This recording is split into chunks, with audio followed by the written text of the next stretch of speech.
सिंध के सूबाई वजीर नासिर हुसैन शाह ने कहा है कि पीटीआई का ट्रैक रिकॉर्ड तोड़-फोड़, जलाओ घिराव रहा है। ये जमात दहशतगर्दी, बदतमीजी, इंतहा पसंदी का मुजाहरा करती रही है। कहा कि 9 मई से लेकर जमान पार्क तक ये ऐसी ही चढ़ाई करते हैं। पानी पीटीआई को एनआरओ देना मुमकिन नहीं।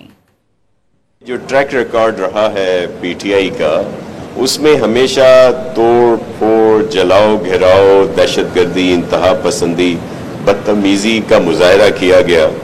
9 मई से लेके आप जमान पाक को याद करें या दीगर जब भी कोई होता है। हालिया कुछ अर्सा पहले भी इसी तरह की एक चढ़ाई हुई थी इस्लामाबाद में, जिसमें पुलिस के जवान शहीद हुए और बहुत सारे लोग जख्मी हुए।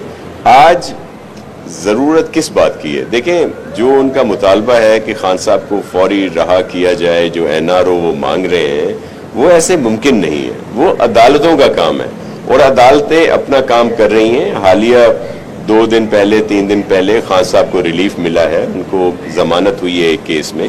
लेकिन जाहिर है जो दीगर केसेस हैं वो अपनी जगह पे मौजूद हैं, और जब तक उनको प्रॉपर टेकल नहीं किया जा सकता तब तक नहीं होगा।